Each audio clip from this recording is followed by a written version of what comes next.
বন্ধুরা, কেমন আছো? আশা করি ভালো আছো। আজকে আমি শুধু মাছের ঝোল ভাত করেছি।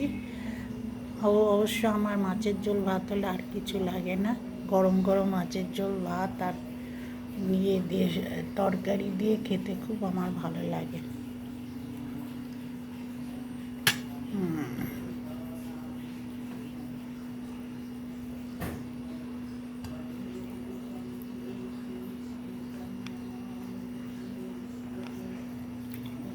আহ